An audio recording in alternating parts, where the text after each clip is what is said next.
Wagwan everyone, Sanju Uchiha here and welcome back to the channel. Of course, despite the recent videos I did regarding Boruto Manga Chapter 57, I wanted to take the time out to actually do a dedicated discussion video to the recent addition to the Best Girl Club when it comes on to the Naruto franchise, Eida. Of course, spoilers for the Boruto manga will be present here in this video naturally, that time of the month, so yeah, but as I said, I wanted to discuss Eida and essentially the direction I feel like her introduction is forcing the story to actually go, and that force isn't necessarily a bad thing either way, so it is what it is. Of course, we're almost at 1500 subs, so you know, a healthier friendly neighborhood Uchiha out. Hopefully we can get to 1500 before the weekend if anything. So yeah, so Eida, of course, we best girl best girl in Boruto by far. But all of that aside, of course, we were introduced to this character with her having two unique set of abilities. Of course, one being the ability to capture the hearts of individuals, with the exceptions of Otsutsuki and blood relatives. Hoping we get some more context for that ability. That and her clairvoyance or Senrigan or Kishimoto gun. It is what it is at this point. It could be anything. I mean, literally it is the Kishimoto gun because she can literally look back at the 700 chapters of of Naruto. So yeah, it literally is that.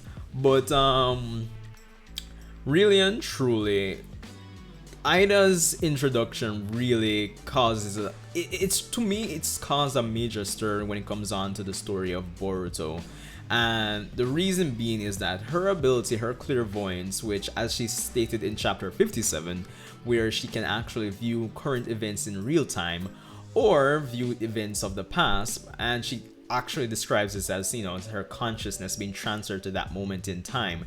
And until we get further context, we kind of have to assume she can just view these memories, these moments in time without any restrictions. I don't know if it's a case where, for example, if Naruto versus Pain was just for argument's sake, it was a fight that took place over the course of 2 hours. If when she's viewing the past event, does she literally have to spend 2 hours in real time viewing it, or can she fast forward? Can she mute persons within the viewing experience? We don't have we don't have the specifics, the nitty gritty of the ability, which I assume is something that's going to be broken down by Kishimoto as we go along in the story.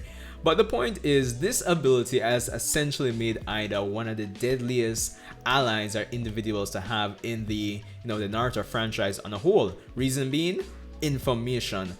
As we know, when it comes on to the story of Naruto, information and just having that data on your opponent or just any individual in general is probably the difference between life and death when it comes on to the whole Naruto, the whole ninja universe. Of course, the biggest example of this is Naruto and the whole Pain arc, where we're trying to figure out who Pain is. We're trying to figure out his abilities, and the difference between knowing what his abilities are and not knowing could be the key to actually defeating him. And having a character like Eida essentially causes any of her allies, in this case Code, to basically have that cheat book essentially to look into any character's abilities, essentially, because we have a character that can now look back in time and say, oh this character, Naruto could use QB chakra mode, just for argument's sake.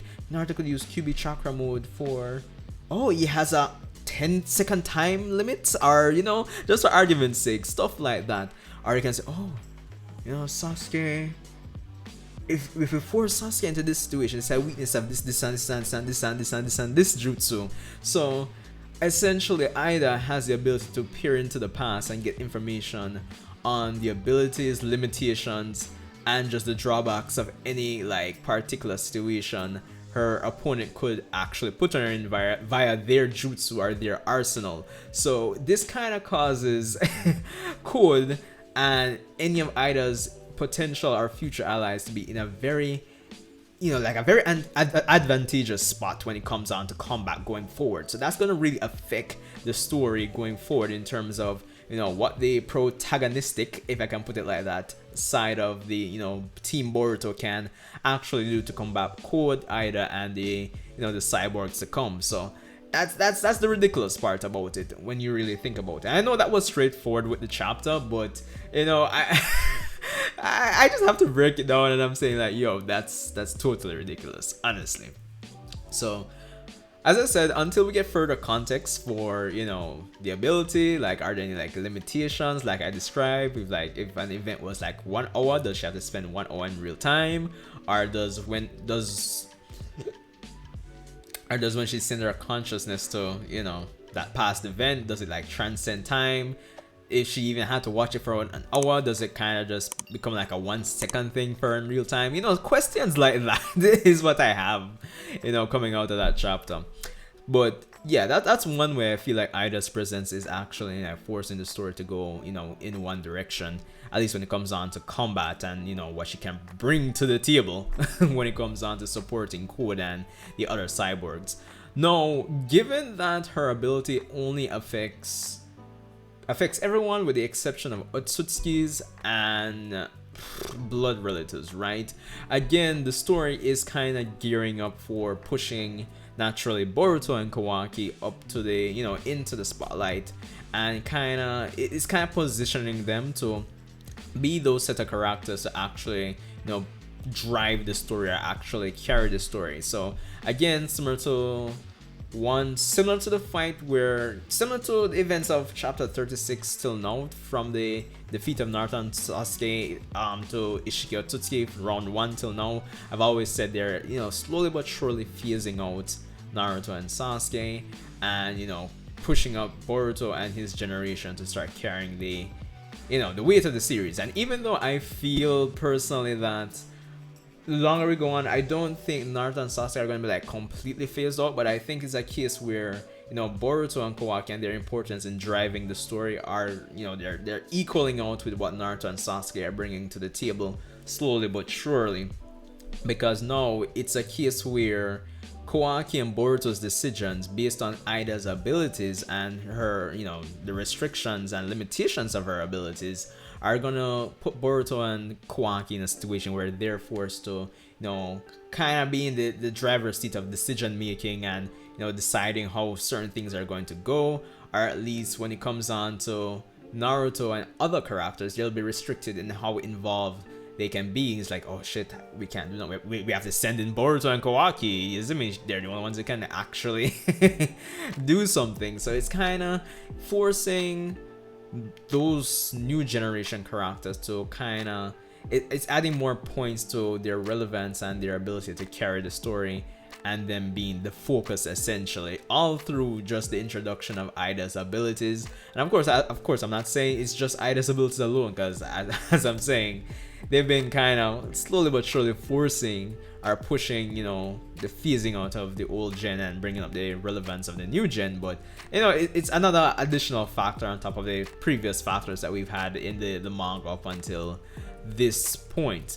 Now, one thing as well, I'm interested in seeing how Eida's abilities kind of interacts with the eventual reveal of the other cyborgs that are to come. Because right now, with the fact that Eida's moveset, I feel like Team Ninja Alliance, there's only so much that they can do, and it kind of feels like it's forcing this story to go towards depending on the reveal of the the new cyborgs, the other cyborgs that we haven't seen, and essentially them in conjunction as an antagonistic force and as an opposing force to, like, say, Boruto and Kawaki.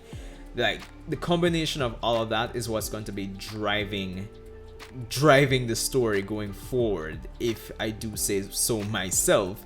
And it almost feels like Team Ninja Alliance, for the most part, is kind of slowly but surely phasing into supporting character role, which that's rightfully so. This is Boruto story, so yeah. So I just feel like Eida being the core of all of this kind of pushes like the story in these, I wouldn't want to say linear or straightforward directions or paths, but yeah, I'm almost kind of saying that. But Again, I'm not saying it's a bad thing, but it's just, you know, something that I'm noticing, trying to predict here with this story going forward. So it's going to be interesting to see how Kishimoto handles it and how things are balanced between these, you know, directions. I feel Eida being the core of things and her influence on the story, how he's going to, you know, balance that, and, you know, Naruto, Sasuke, the other supporting characters essentially. So there's that. But the good part about it, as like, you know, outside of all of that, is that with the eventual reveal of these new cyborgs being going to be like an instrumental, you know, factor in, you know, deciding where the story is going to go, it also is going to add the benefit of, you know, learning more about Kara on a whole and getting us more invested in them. Because again and again, I always say that the antagonistic forces in the story are one of the, you know, I would say one of the weakest links. And, you know, Kara and what motivates them has been, you know, chocolate fruit aside, like the specifics, the nitty gritty of it, we haven't really dived into that, you know, almost 60 monthly chapters in, almost 60 monthly chapters in. So the introduction of these cyborgs and their role in, you know, pushing the story forward as well, at least we'll get to get more invested, or, you know, emotionally at least I would assume, in Kara and their motivations, because these new cyborgs know whatever their dynamic is going to be with Eida and Code, in retrospect, it's going to help flesh out all Kara members and their motivations as well. So yeah, I kind of feel like I was all over the place for this video, but yo, it is what it is, yeah, man. You know what I mean? But let me know what you think. Do you think Eida, as I've described her in this video, is the deadliest person in the franchise to date, based on the, you know, the perspectives I've kind of brought to you guys here?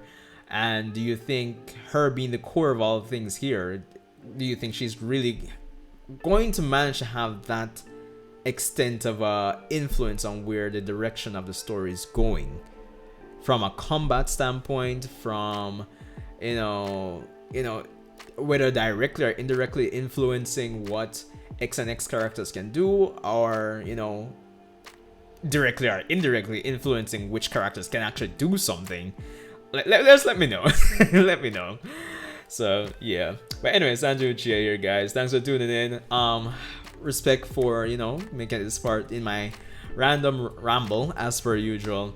Be sure to like, subscribe if you enjoyed anything I had to say, and I'll see you in the next Boruto discussion. Yeah.